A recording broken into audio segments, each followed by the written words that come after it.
Hello student, कैसे हैं आप लोग। मैं प्रियंका आप सभी का सक्सेस मिशन में स्वागत करती हूं। जैसा कि आप जानते हैं 20 अगस्त को आपका सीटेट का एग्ज़ाम है और मैं करवा रही हूं आप लोगों को प्रीवियस ईयर सवाल। ठीक है, प्रीवियस ईयर में आपके जितने भी सवाल हुए हैं उन सभी को मैं आपका एनालिसिस करवा रही हूं सेट बाय सेट करके। ठीक है, तो आज का जो सेट है ये 7 जुलाई 2019 का लिया है हमने और इसमें जो है ये पेपर आपका सीडीपी का है। इसके बाद हम लोग मैथ का करेंगे, ईवीएस का करेंगे और हिंदी का भी करेंगे। ठीक है, तो 1 बाय 1 करके सारे सेशन हम लोग देखेंगे। ठीक है, इसमें हमने 30 सवाल को लिए हैं। देखिए सारे के सारे एनालिसिस आप लोगों के लिए बहुत ही इम्पोर्टेंट है क्योंकि आपके जो सवाल पूछे जाते हैं एग्जाम में तो प्रीवियस ईयर सवाल उसमें आपका 30 से 40% हूबहू आते हैं। ठीक है, तो प्रीवियस सवाल जो है बहुत ही खास हो जाता है आपके लिए। तो चलिए आज का जो है एनालिसिस शुरू करने से पहले मैं आप लोगों को यही कहूँगी कि जो भी स्टूडेंट हमारे चैनल पर नए हैं हमारे चैनल को सब्सक्राइब कर लीजिए और दोस्त लोगों में भी ज़्यादा से ज़्यादा शेयर कीजिए। ठीक है, चलिए तो आज का सवाल है आपका फर्स्ट है। पहला सवाल है जेंडर से है, कहता है जेंडर। अब जेंडर क्या है तो देखिए जेंडर जो है आपका एक सामाजिक संरचना है। आर्थिक तो होगा नहीं, मनोवैज्ञानिक होता है क्या जेंडर? नहीं होता। जैविक होता है क्या? नहीं होता। ये एक सामाजिक जो है संरचना है। क्यों?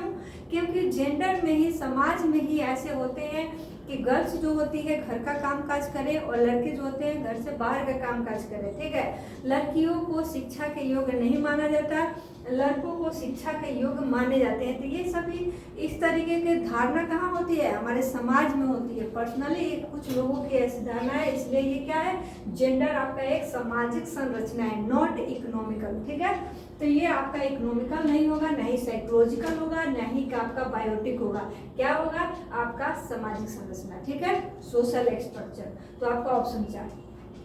नेक्स्ट सवाल है आपका सेकेंड नंबर कि निम्नलिखित में से कौन सा विकास का व्यापक आयामों को सही पहचान कराता है। ठीक है, अब देखिए विकास क्या होता है। विकास एक ऐसा प्रक्रिया है जो कि जीवन प्रयत्न चलता है। ठीक है, हमेशा वो चलते रहता है, कंटिन्यूअस चलने वाला कंटिन्यूअस प्रोसेस होता है। ठीक, जिसमें सबसे पहले हमारा क्या होता है शारीरिक विकास होता है, फिर संज्ञानात्मक विकास होता है, फिर सामाजिक होता है, फिर संवेगात्मक भी होता है। तो ये सभी आपका ऑप्शन किस में दिया हुआ है? ऑप्शन 2 में।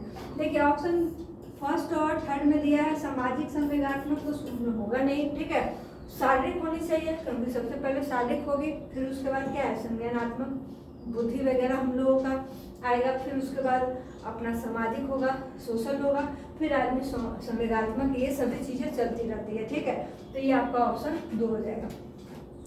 नेक्स्ट सवाल है बुद्धि के बारे में निम्नलिखित कथनों में कौन सही है। तो बुद्धि क्या होता है? मल्टी डायमेंशनल होता है।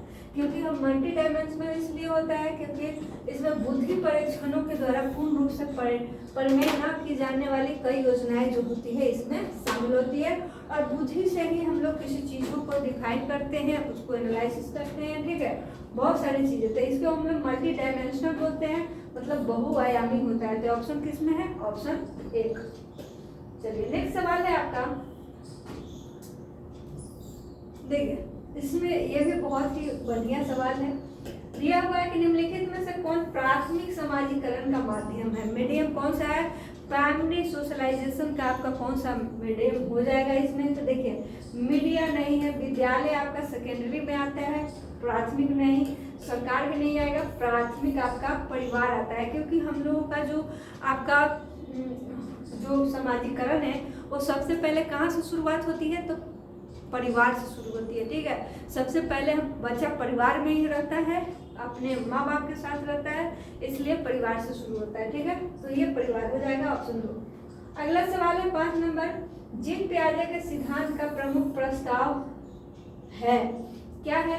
देखिए आपको अच्छे से पता है जीन पियाजे स्विट्जरलैंड के वैज्ञानिक थे और इन्होंने जो है संज्ञानात्मक विकास के सिद्धांत पे दिए थे। कहता है बच्चों की सोच गुणात्मक रूप से वयस्कों से भिन्न होती है। सही बात है, पहला ऑप्शन ही राइट आंसर है। क्यों? क्योंकि देखिए जो बच्चे होते हैं छोटे बच्चे, मान लीजिए कि कोई 10 साल का बच्चा है और कोई 15 साल का है, ठीक है। तो जो 10 साल के बच्चे का जो सोच होगा, सोचने का जो स्मरण, सोचने का जो तरीका होगा किसी चीज़ के प्रति, वो 15 साल के बच्चे से क्या है, अलग होगा, ठीक है। मतलब और अगर मान लिए कि 15 साल का कोई बच्चा है और कोई आदमी जो है वयस्क जो है आपका 25 साल का है, तो सीधी सी बात है जो 25 साल का आदमी होगा वो आपका 15 साल के बच्चे से सोचने समझने या हर एक चीज़ों में डिसीजन लेने में वो क्या होगा, 15 साल के बच्चे से एकदम भिन्न होगा। तो वो क्या होता है, गुणात्मक रूप से जो है वो भिन्न होते हैं। तो ऑप्शन आपका एक ही राइट आंसर है। क्लियर है।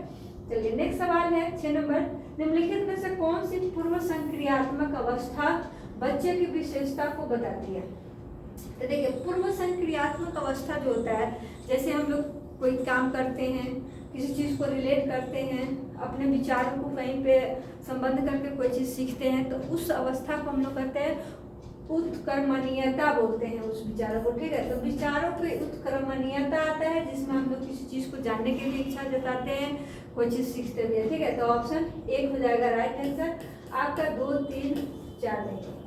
चलिए नेक्स्ट सवाल है कि बच्चे और उसके अधिगम के संदर्भ में निम्नलिखित कथनों में कौन सही है।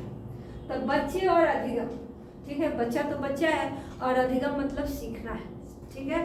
तो क्या उसमें जो है सही कथन है, कहता है बच्चों को अधिगम हेतु प्रेरित करने के लिए उन्हें पुरस्कृत एवं दंडित करना चाहिए। देखिए पुरस्कृत तक तो थोड़ा ठीक है, लेकिन दंडित करना ये आपका सही नहीं है। कहता है सभी बच्चों को सीखने के लिए स्वाभाविक रूप से प्रेरित होते हैं और सीखने में सक्षम होते हैं। सही बात है, सभी बच्चे जो होते हैं स्वाभाविक रूप से जन्म से ही वो थोड़ा प्रेरित होते हैं, क्योंकि जैसे ही बच्चा थोड़ा जैसे जैसे बड़ा होता है उसको बहुत सारी चीज़ें जानने की जो क्यूरियोसिटी होती है बहुत बढ़ जाती है।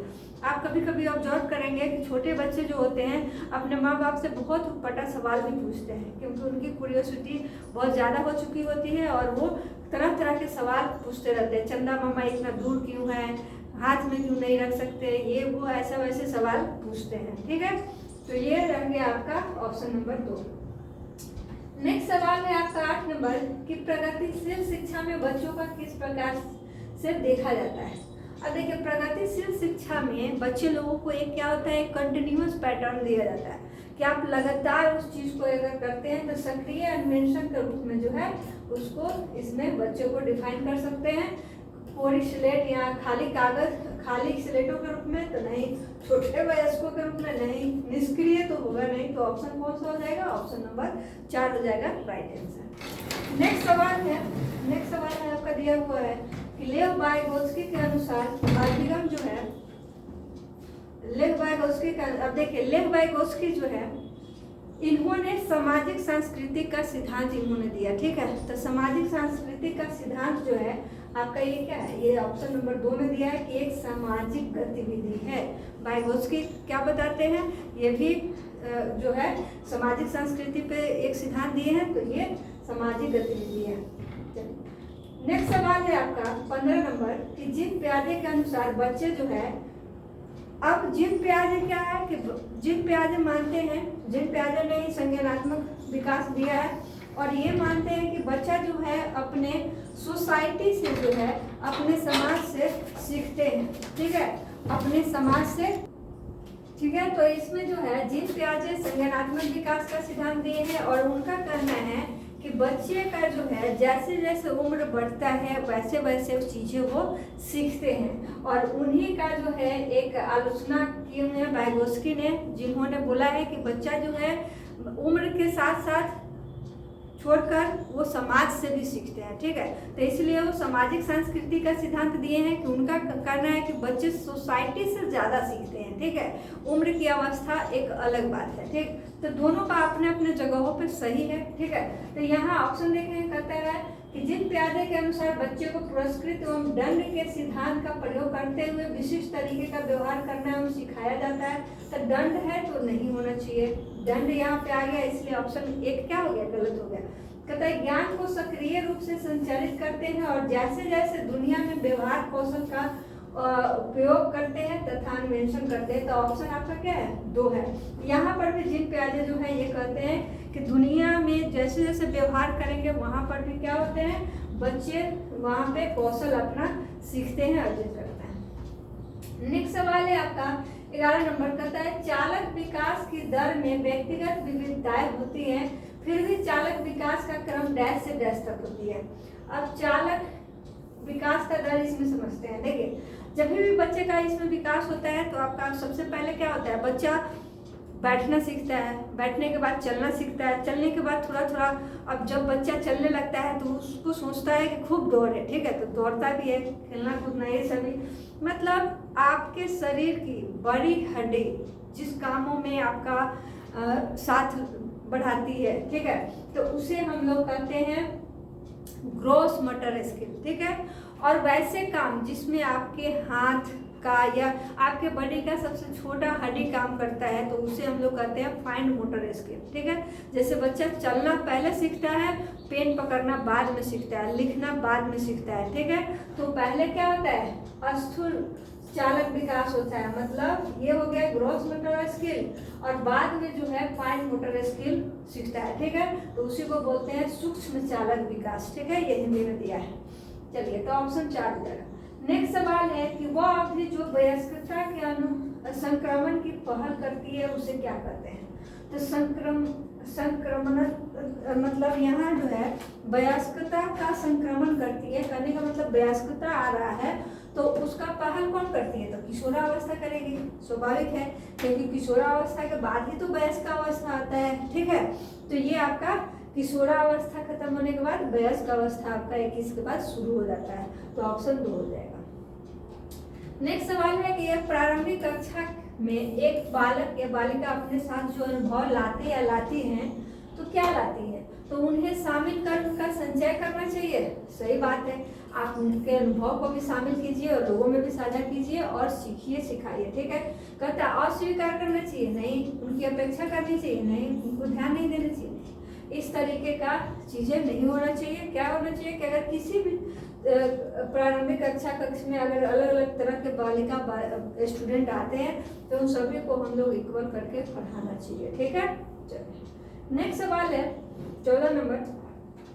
एक बच्चा तर्क प्रस्तुत करता है कि हिंस को दवाई की चोरी नहीं करनी चाहिए, क्योंकि यदि वो ऐसा करता है तो उस पकड़ा जाएगा और जेल भेज दिया जाएगा। कोलबर्ग के अनुसार ये बच्चा नैतिक समझ की किस अवस्था में है।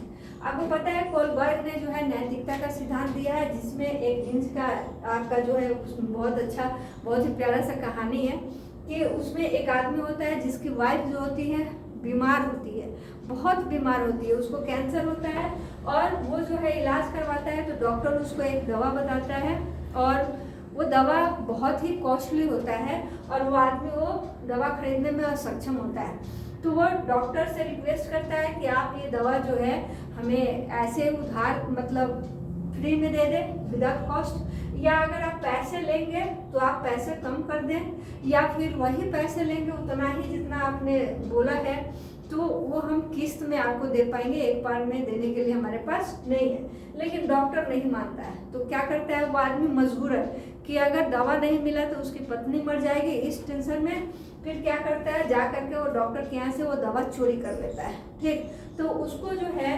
पुलिस का डर न ये करके वो चोरी करना वहाँ पे अपना ये करता है। लेकिन यहाँ पे क्या है कि एक बच्चा तर्क दे रहा है, तो एक बच्चा के हिसाब से यहाँ पे सोचना है तो बच्चा ऐसा क्यों कहेगा कि भाई चोरी नहीं करो नहीं तो पुलिस पकड़ के ले जाएगा। कहने का मतलब यहाँ जो है आपका दंड एवं आज्ञा पालन अभिविन्यास हो रहा है। बच्चे में ऐसा डर रहता है कि अगर हम गलत करेंगे तो हमें पनिशमेंट मिलेगी, ठीक है। तो इसलिए ऑप्शन क्या हो जाएगा आपका, ऑप्शन नंबर 4 हो जाएगा। नेक्स्ट है आपका 15 नंबर की जो बच्चे स्वयं से मौखिक संवाद करते हैं उन्हें वाइगोत्स्की क्या कहते हैं, ठीक है। तो वाइगोत्स्की उन्हें व्यक्तिगत वार्ता बोलते हैं, जो बच्चे खुद से ही बातें करते हैं उसे मौखिक व्यक्तिगत वार्ता बोला जाता है। चलो नेक्स्ट सवाल है आपका खिलौने, पहनावे की वस्तुएं, घरेलू सामग्री, व्यवसायों एवं रंगों को विशिष्ट लिंग के साथ संबंधित करना प्रदर्शित करता है। देखिए जेंडर रूढ़िवादिता में ऐसा होता है कि गर्ल्स लोगों को पिंक कलर पसंद है, बॉयज लोगों को ब्लू पसंद है, लड़की लोगों को गुड़िया डॉल पसंद है। इस तरीके की चीजें जो होती है किसमें होती है, जेंडर रूढ़िवादिता में भी होती है। तो ऑप्शन कौन सा, ऑप्शन नंबर 3। अब इसमें क्या है, रूढ़िवादिता में कभी देखते हैं लड़कों लोगों को गुड़िया के साथ खेलते हुए, नहीं ना। तो ये क्या है, ये जेंडर अबाइस है, ठीक है। चलिए 17 नंबर सवाल है कि एक बच्चे को चाहिए कि, अब क्या चाहिए, कहता है ये संप्रेषित करे कि वह कक्ष में सभी संस्कृतियों सम्मान करता है और महत्व देता है, ये आपका होना चाहिए। कहता है तुलना वगैरह आदि ये नहीं होगा, विशेष संस्कृति समुदाय को बढ़ावा देना नहीं, सांस्कृतिक विभिन्नताओं को ये भी नहीं होगा, ठीक है। आपका ऑप्शन फर्स्ट होगा, क्योंकि कक्ष में जो है अलग अलग संस्कृति के भी अगर बच्चे आएंगे तो सभी को इक्वल ट्रीट करना चाहिए, सभी को इक्वल महत्व देना चाहिए, और तब पढ़ाई लिखाई की चीज़ें क्या होती है वहाँ पे मतलब उसमें बढ़ती नहीं है, ठीक है, समझने में और सभी चीज़ें भी आसान होती है।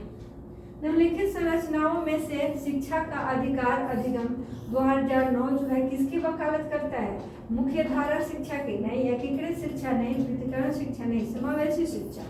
समावेशी शिक्षा में क्या है कि सभी को एक जैसे इक्वल मतलब ट्रीट करके उसको उसमें पढ़ाया जाता है, जिसमें जो है 2009 में ये आया था और 2010 में जो है ये लागू हुआ, और इसमें जो है 6 से लेकर 14 साल के बच्चों को जो है निःशुल्क शिक्षा का प्रदान इसमें गवर्नमेंट जो है की हुई है। चलिए नेक्स्ट सवाल है आपका 19 नंबर, कहता है डैश या विचारधारा है कि सभी बच्चों को एक नियमित विद्यालय व्यवस्था में समान शिक्षा प्राप्त करने का अधिकार है, ठीक है। तो ये किस में आएगा, आपका समावेशी शिक्षा में, जो आपका 18 नंबर सवाल था वो 19 नंबर भी है, ठीक है आपका। अब चलिए नेक्स्ट सवाल है इधर 20 नंबर, ये आपको बोलता है कि निम्नलिखित में से कौन अधिगम की मुख्य प्रक्रिया नहीं है जिसके द्वारा सार्थक अधिगम घटित होता है, घटित होता है, मुख्य प्रक्रिया नहीं है। तो देखिए यहाँ जो है अन्वेषण एवं पारस्परिक करता है, कंठस्थीकरण एवं स्मरण, पुनरावृत्ति एवं अभ्यास, निर्देश एवं संचालन। तो कौन सी अधिगम की मुख्य प्रक्रिया नहीं है, मतलब सीखने सिखाने की प्रक्रिया जो है इसमें नहीं है, और जिसके द्वारा सार्थक अधिगम जो है आपका घटता है, ठीक है। तो ये कंठस्थीकरण एवं स्मरण क्या होता है, ये उसका मुख्य ये प्रक्रिया नहीं होता है, ठीक है, नहीं पूछा है तो यही होगा, ठीक। चलिए नेक्स्ट सवाल है, निम्नलिखित में से कौन सा स्तंभ जो है क के बच्चों को स्तंभ ख के उनकी प्राथमिक विशेषताओं से सही मिलान को प्रस्तुत करता है। अब देखिए ये ए है, ये बी है, ये सी है, ये डी है, ये 1 है, 2 है, 3 है, 4 है। अब इस तरह के सवालों को बनाने से पहले क्या करते हैं, ऑप्शन पे भी एक नज़र डाल लेते हैं। ऑप्शन में क्या है कि पहला ऑप्शन में ए का 1 दिया है, बाद बाकी ए का 4 दिया है, तो ज़्यादा से ज़्यादा जो होता है कि इस तरीके के ऑप्शन में ए का 4 ही है, ऐसे पढ़ के देखा जाता है। तो प्रतिभाशाली जो होते हैं शीघ्रता से एवं स्वतंत्र रूप से सीखते हैं, सीखने की योग्यता रखते हैं प्रतिभाशाली बच्चे, ऑफकोर्स सीखने की रखते हैं, तो ये एक का क्या हो जाएगा 4। अब ए का 4 तो 3 ऑप्शन में है, एक में नहीं है, तो इसको काट दीजिए। अगला जो है आपका दिया है अधिगम अशक्तता, तो अधिगम अशक्तता कब होगा, जब धारा प्रवाह पढ़ने में कमी होगी, ठीक है। तो ये आपका क्या हो जाएगा, ऑप्शन बी का 1 हो जाएगा। सृजनात्मकता क्या होता है, सृजनात्मकता थिंकिंग लॉजिक वगैरह आता है, तो देखिए मूल संसाधनों के बारे में सोचना, तो सी का 2 हो जाएगा, सी का बी का 1, सी का 2, ए का 4, तो डी का क्या हो जाएगा आपका 3 हो जाएगा, एक ही बचा हुआ है। तो ऑप्शन कौन सा, ऑप्शन नंबर 3, ठीक है। चलिए नेक्स्ट सवाल है, बच्चे प्रभावी रूप से सीखते हैं जब वे विभिन्न गतिविधियों और कार्यों में सक्रिय रूप से भाग लेते हैं। सही बात है, अगर अलग अलग कार्यों में आप कंटिन्यूअस उसमें भाग ले रहे हैं तो आप बहुत अच्छे से आप सीख पाओगे, ठीक है। नेक्स्ट सवाल है, बच्चों को कक्षा में प्रश्न पूछने से रोकना चाहिए, नहीं, पूछने के लिए प्रेरित करना चाहिए। सही बात है, आप जितना सवाल पूछोगे आपका क्या होगा, आपका सेल्फ कॉन्फिडेंस बढ़ेगा, तो पूछने के लिए प्रेरित करना चाहिए, ठीक है। चलिए 24 नंबर सवाल है कि रचनात्मक दृष्टिकोण के अनुसार अधिगम डैश है, तो अनुभव परिणाम के रूप में व्यवहार में एक परिवर्तन होने की क्या है, प्रक्रिया है, या फिर एक सक्रिय एवं सामाजिक प्रक्रिया है। तो आपका ऑप्शन 2 ही होगा, अधिगम क्या है, सक्रिय और सामाजिक है, क्योंकि समाज से भी हम लोग सीखते हैं और कंटिन्यूअस तो है ही, ठीक है। चलिए सवाल है 25 नंबर की, जब शिक्षक को विद्यार्थियों एवं उनकी योग्यताओं के बारे में सकारात्मक विश्वास होता है तब विद्यार्थी जो है, अब ऑप्शन दिया है किसी भी रूप में प्रभावित नहीं होते, ये गलत है। सीखने के लिए उत्सुक एवं प्रेरित रहते हैं, तो सही बात है। अगर पॉजिटिव आपके माइंड में है तो कोई चीजें सीखने में या प्रेरित होने में आपका क्या हो, प्रेरित रहेंगे, उत्सुक होंगे, ठीक है। तो ये सारी चीजें आपका ऑप्शन नंबर 2। नेक्स्ट सवाल है बच्चों की गलतियां। बच्चों की गलतियां क्या होती है, अधिगम प्रक्रिया में महत्वहीन होती है, नहीं। प्रदर्शित करती है कि बच्चे कितने लापरवाह है, नहीं। बार बार अभ्यास करने के लिए कह कर तुरंत सुधार लेनी चाहिए, नहीं। अधिगम प्रक्रिया एक भाग है जिसके विचारों को एक अंतर दृष्टि देती है। अधिगम प्रक्रिया क्या है, एक गलती जो क्या है, गलती जो है अधिगम प्रक्रिया का ही एक भाग है। जितना आप गलती करते हैं उससे आदमी कुछ ना कुछ सीखता है, तो ऑप्शन क्या होगा 4 नंबर। नेक्स्ट सवाल है मूल्यांकन को।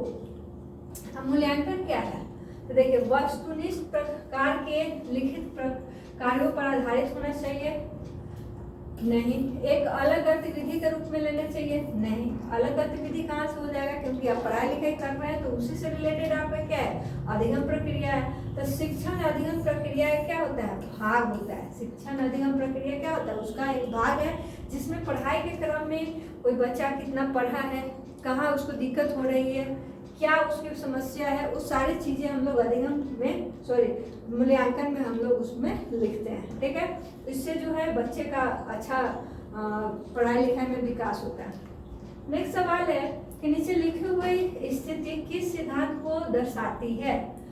अब स्थिति है कि जो विद्यार्थी अच्छा प्रदर्शन नहीं कर पाते, वे महसूस करते हैं कि वे पर्याप्त रूप से अच्छे नहीं हैं और हतोत्साहित महसूस करते हैं, और तब उसमें बिना प्रयास के कार्य को आसानी से छोड़ देने की संभावना होती है। तो यहाँ कहा जाता है आनुवंशिकता और पर्यावरण संबंधित नहीं है। आनुवंशिकता और पर्यावरण जो होता है संबंधित होता है किसी भी चीज को सीखने वगैरह से रिलेटेड, ठीक है। क्योंकि पर्यावरण जैसा घर का होगा, घर का माहौल जैसा होगा, बच्चे वैसे ही सीखेंगे। अगर घर में गाली गलौज चल रहा है तो बच्चे भी गाली गलौज ही सीखेंगे। इसलिए हेरिडिटी और इन्वायरमेंट दोनों क्या होते हैं, सीखने से रिलेटेड आपका बहुत ही इम्पोर्टेंट होते हैं, योगदान देते हैं। कहता है संज्ञान एवं संवेग परस्पर संबंधित है, और संज्ञान और संवेग परस्पर संबंधित नहीं है। देखिए दोनों क्या होते हैं, संज्ञान और संवेग दोनों परस्पर संबंधित होते हैं, तो ऑप्शन आपका 2 हो जाएगा। नेक्स्ट सवाल है एक शिक्षक बच्चों को प्रभावी रूप से समस्या का समाधान करने में सक्षम बनने के लिए किस तरह प्रोत्साहित कर सकता है।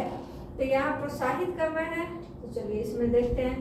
कहता है बच्चों को समस्या के बारे में सहजानुभूत अनुमान लगाने एवं बहु विकल्पों को देखने के लिए प्रोत्साहित करेंगे। अगला है कि पाठ्य पुस्तक के सभी प्रश्नों को व्यवस्थित तरीके से समाधान लिखकर, नहीं। पाठ्य पुस्तक के एक ही प्रकार के प्रश्नों का उत्तर देकर, नहीं। पाठ्य पुस्तक में दी गई सूचनाओं का कंठस्थीकरण करके, नहीं। तो आपका ऑप्शन कौन सा बच गया, ऑप्शन नंबर 1 आपका राइट आंसर है, ठीक है। क्योंकि उसमें बच्चे को प्रोत्साहित करेंगे और जितना प्रोत्साहित होगा बच्चा तो वो सीख पाएगा। नेक्स्ट सवाल है, और ये आपका सीडीपी का लास्ट सवाल है। कहता है वे विधियां जिनके प्रयोग में विद्यार्थियों की स्वपहल और प्रयास शामिल होते हैं, निम्न में से किसका उदाहरण है। तो खुद का प्रयास शामिल है, खुद का आपका पूरा एफर्ट अगर उसमें लगा है तो उसको अधिगमकर्ता जो है, अधिगमकर्ता केंद्रित विधि हम लोग कहते हैं। तो आपका ऑप्शन क्या हो जाएगा, ऑप्शन नंबर 4 हो जाएगा राइट आंसर, ठीक है। तो ये था हमारा 7 जुलाई 2019 का सेट, जिसमें हम लोगों ने सीडीपी का 30 सवाल जो है सॉल्व किया है। देखिए सारे सवालों का एनालिसिस बहुत जरूरी होता है सुनना, क्योंकि आपका एग्जाम भी नज़दीक में है, तो अब लापरवाही नहीं। जितने आपका सेट जा रहे हैं सभी को सुनिए अच्छे से, और ज़्यादा से ज़्यादा अपने दोस्त लोगों में भी शेयर करिए ये सभी चीज़ें, ठीक है। तो मिलते हैं फिर नेक्स्ट एनालिसिस।